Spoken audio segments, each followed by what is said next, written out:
there, everyone, and welcome to my channel. Today we are going to be doing something a little bit different.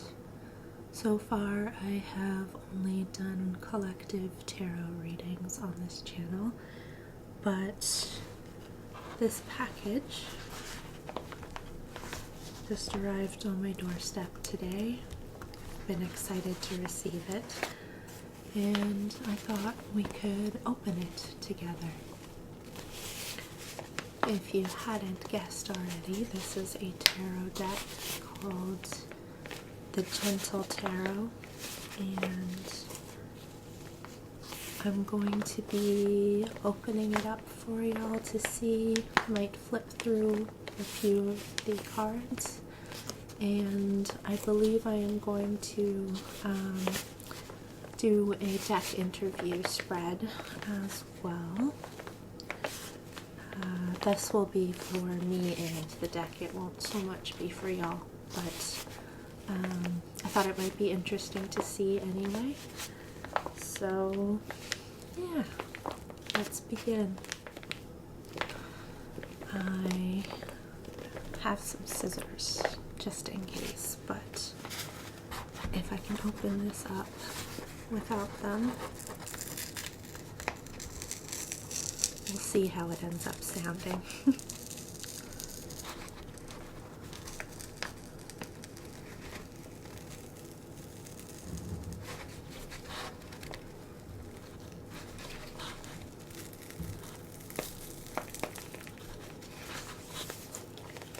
I think I will pull them out.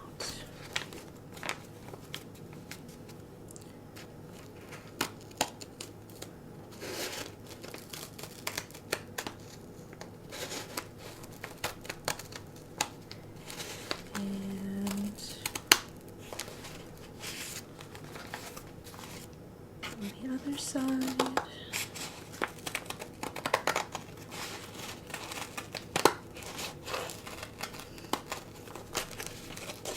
okay.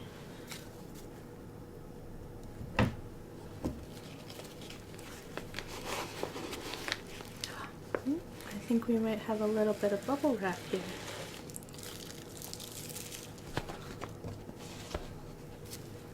And in fact we do. So this particular edition of the Gentle Tarot is not the first edition. The artist Mari in the Sky created a slightly cheaper version of the deck. I believe a cheaper in price point. I believe that they were paying very much attention to the quality still being quite good, but as someone on a budget, I was very happy to see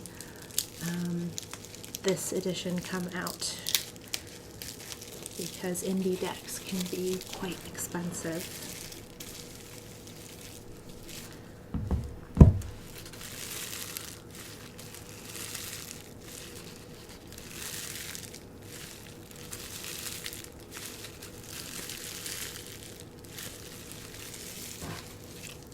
It is hard to go slow, y'all. I really, really want to get my hands on this. Alright. Tear it open, I mean. I have my hands on it already.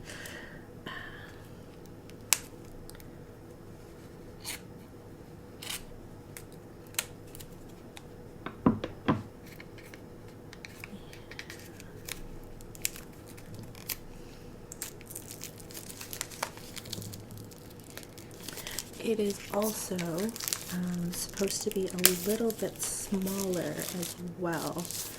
This particular deck is called the linen version if you're interested in ordering it. I believe it's actually still on sale for $32 US, but double check that yourself.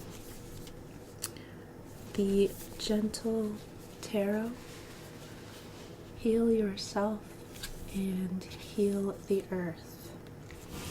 So I'm actually just going to read off the back for y'all because getting what this deck is about from the creator is always a wonderful idea.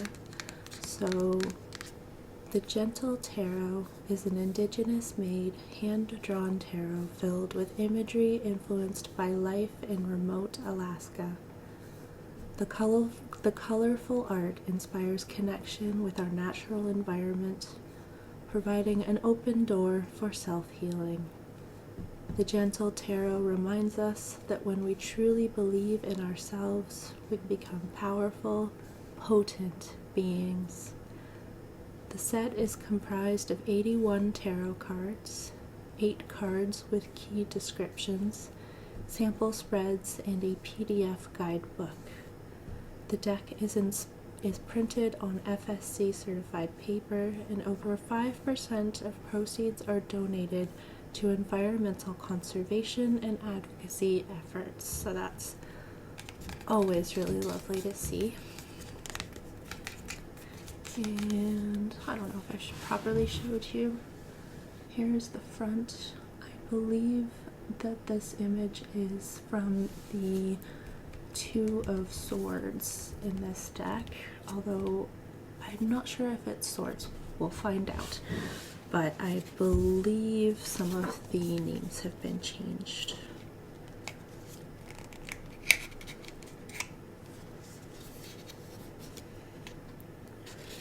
So yes, as I was saying, I believe this deck is also a little bit smaller than the original, which is amazing for people with teeny tiny little hands like myself. And when it says 81 cards on the deck, I'll double check as we go through this, but I believe there are 2 versions of the Lover's card and also another card that a Major Arcana card, I think, that is exclusive to this deck. So, this is beautiful already. So it looks like this comes with a few extra cards that explain the suits. And it looks like one of them has a little spread on it. So 3 cards. What is holding me back? What can lift me up? And how do I support myself? Well, that's beautiful. And then, a welcome card. Oh, this is beautiful. Let's see what this welcome card says. This deck was made with a heart full of love for you and for the plants and animals of this beautiful planet. I hope this colorful, nature-inspired deck brings you the loving support you need. If you are new to tarot, please know that there is no right or wrong way to engage with tarot. That is very true. It is a practice of trusting yourself and doing what feels good to you. Personally, I love a 1-card draw as a daily practice or any time I want some insight and support. Pulling cards with loved ones can be very special and can lead to deeper connection and healing conversation. Please take the time to download the PDF guidebook for a more complete Gentle Tarot experience. And that's another wonderful thing about this deck, is that although it doesn't come with a physical guidebook, you can download a PDF version.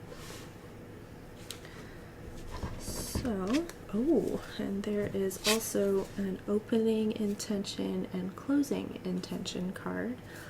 I think I'm not going to go through those now. They're a little bit long, but that is beautiful. You could do those at the beginning and the end of your readings if you so desired to.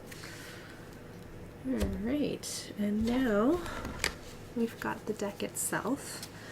So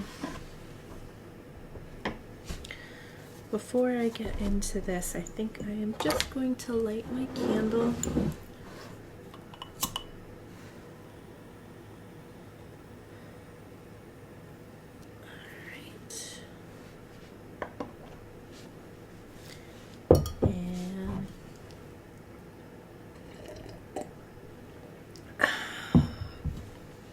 and switch you over to a slightly more overhead view. So now we'll take a look at the deck. So generally when I receive a new tarot deck, I do a bit of a welcoming in ritual, which I won't be showing you all of today, but I do, since I will be doing a reading with this deck, I am going to give it a quick smoke cleanse with, this is not white sage, this is juniper, harvested locally and ethically, and I would urge and guide you towards doing smoke cleansing with something, herbs, incense, whatever it might be that is in your ancestral lineage in some way. Northern Europeans often used juniper in cleansing, smoke cleansing rituals, and I do have Northern European ancestry, as well as Japanese, if you were wondering. So this one likes to drop a lot.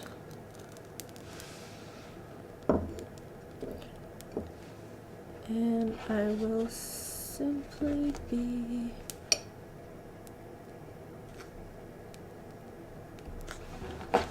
one sec here.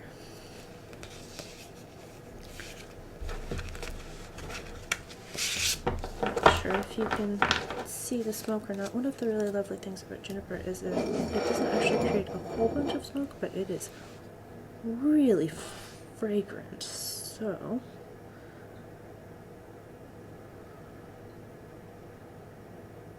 just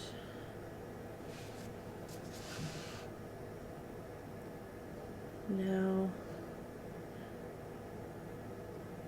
there are so many different ways to cleanse a tarot deck.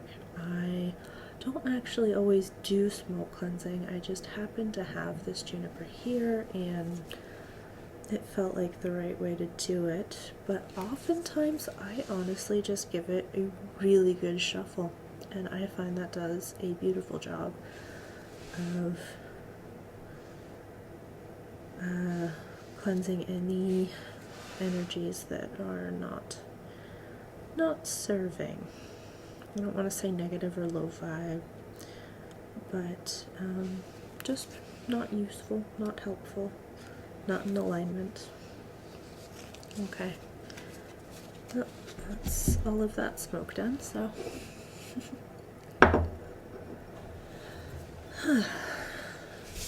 so I have looked through, and for the major arcana I was correct that there is there are two different versions of the Lover's card, which I will actually flip through and show you now. So here we have the Fool, the Magician, the High Priestess, the Empress, the Emperor, the Hierophant. And so the first Lover's card shows two butterflies. This is the non-human version of the card. And the second Lover's card has two humans under a full moon. So you can decide whether you would desire the human or non-human version of the Lover's card.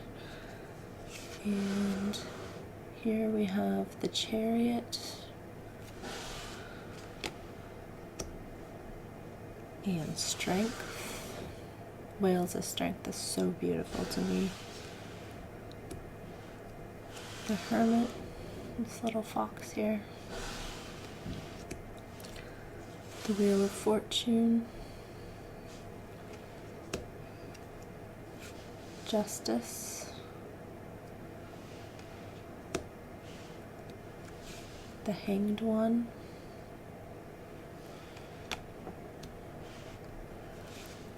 Death as a crab, also so beautiful. Or is that a crab? I think it is. Some kind of, maybe it's a hermit crab. Someone correct me if I'm entirely wrong about that. And then we have Temperance, the Devil, the Tower,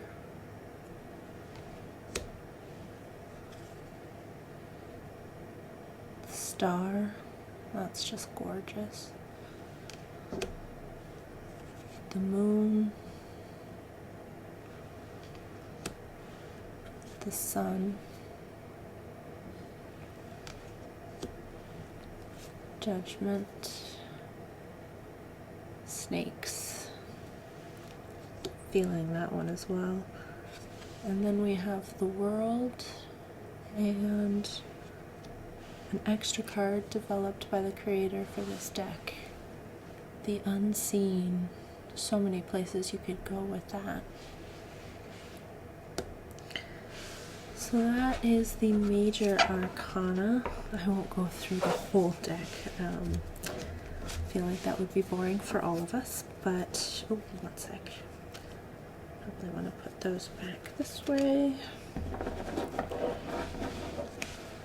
So the next thing I'm going to do, and this is my absolute favorite thing to do with a new deck.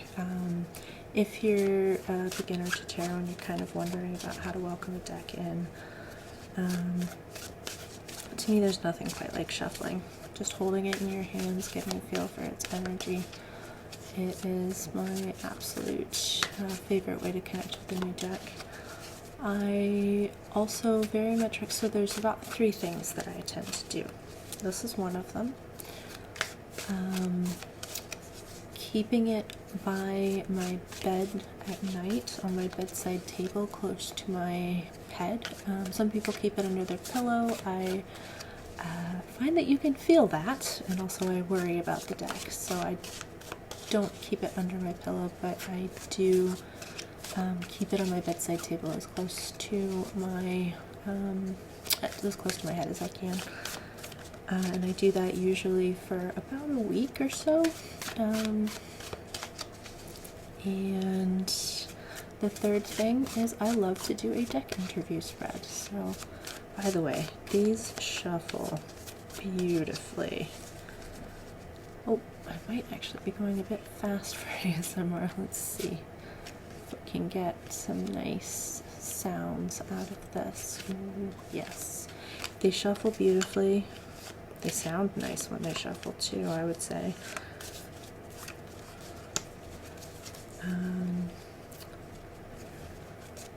They're not, as this is the linen version, they have a little bit of grip to them. They're not, they're quite smooth, but they're not completely. They do have that grip, as I said. So it makes it beautiful for shuffling. I understand that rifle shuffling with this deck is also a thing that you can do. I will not be doing it here because it is quite loud and not relaxing at all.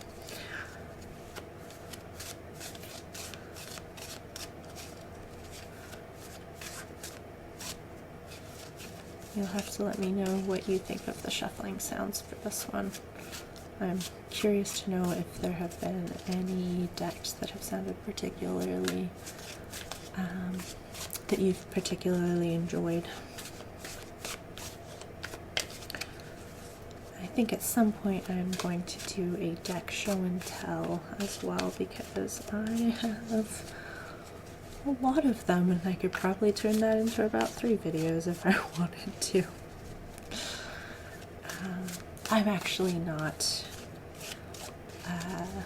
too bad in terms of tarot deck collectors. I know plenty of people who are doing have way more than I do, but I also I could have less. I probably have more than I need. I enjoy all of them though, and I use all of them, and that's what is important to me. If I'm not using a deck, I tend to give it away if I'm not connecting with it. Well, that ramble over with. I am going to do a deck interview spread with this particular deck. So this is not a collective reading for y'all. This is actually for me, and I'm going to be asking the deck kind of to tell me a little bit about itself, and also asking what kind of work we're meant to do together and how we can best do that work together. You can do this with any deck, and I would also say if you're thinking about getting this deck, this reading might give you a bit of an idea what it's like, but each particular deck, in my opinion, has its own thing. The two of the deck and the user as well have their own particular blend of magic that they're meant to be doing together. So this is really just for entertainment purposes for you, hopefully. And yeah, so the first card I'm going to draw is going to tell me, I always like to ask the deck, if you could choose one card to represent the essence of you, what would it be? Knowing, of course, that no one card can sum up anything, really, but somewhere to start. Alright, and then the second card is going to be, what are your strengths as a deck? Third card is going to be, what are you here to teach me?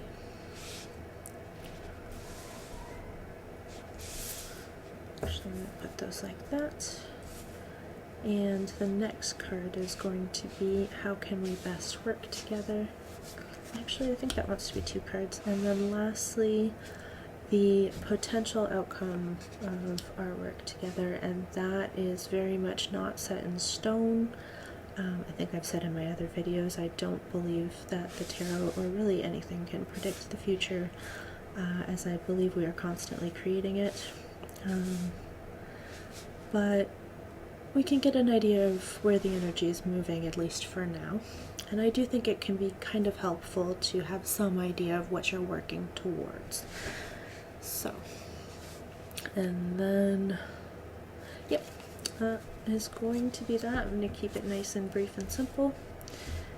So this particular deck, oh wow, this particular deck just would describe its essence as being like the Star card.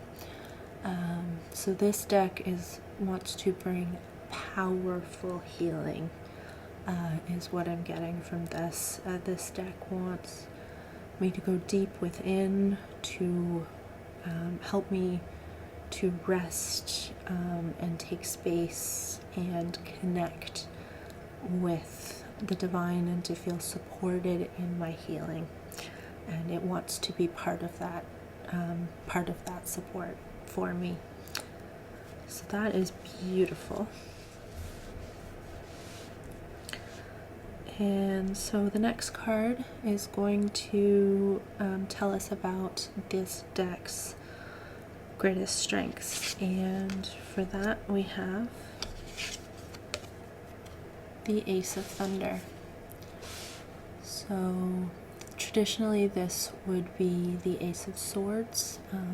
The suits have been renamed in this particular deck, which you see more and more often these days.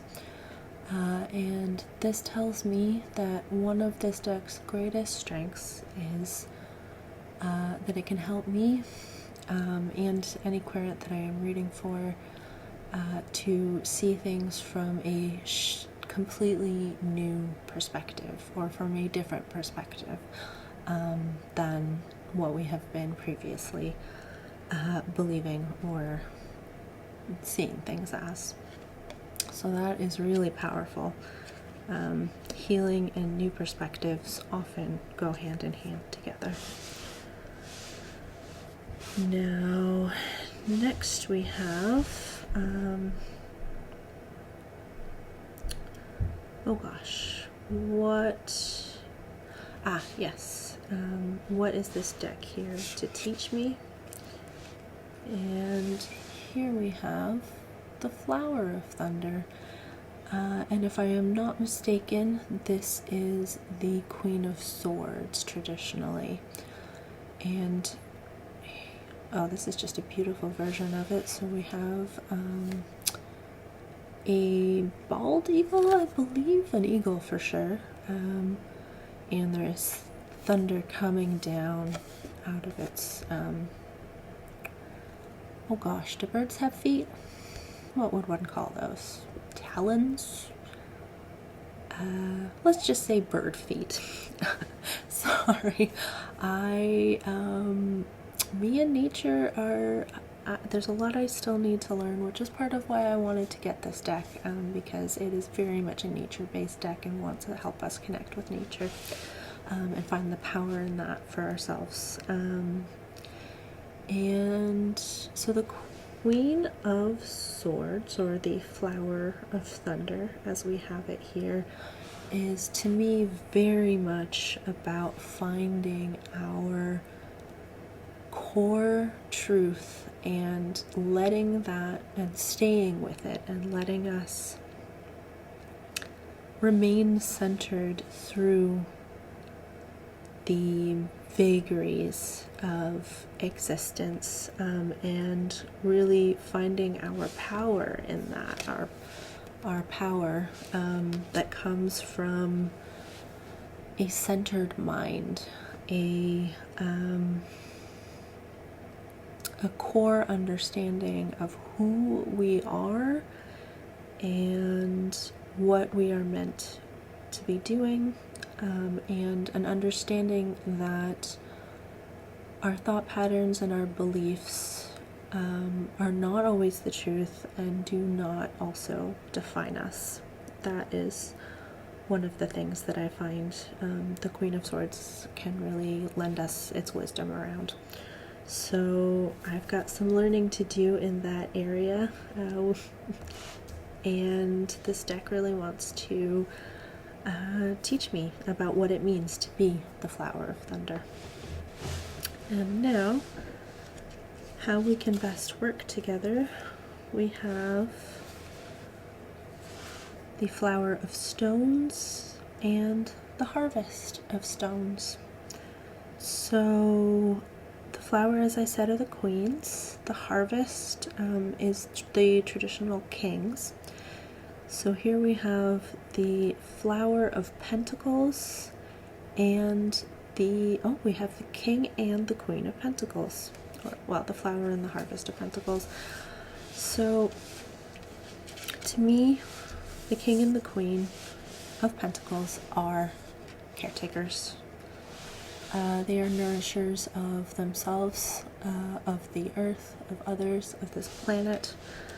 The flower is focused on caring for the self.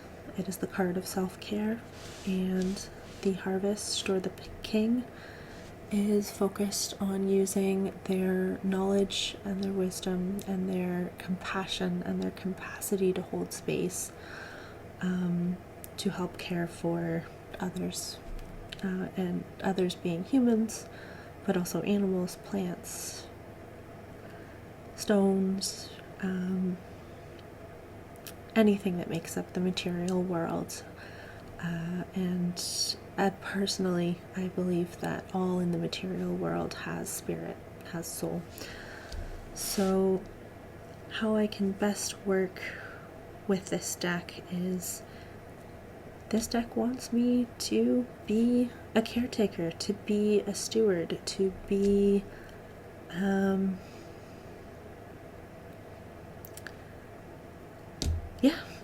just someone who uses their wisdom and their experience in a way that is helpful to themselves and helpful to others.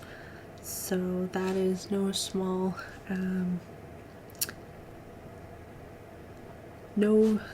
small task, but I knew when I ordered this deck that it would help me kind of connect to those parts of myself, and I am not at all surprised to see these two cards here. So this is beautiful. And lastly, the card that represents the potential of our work together is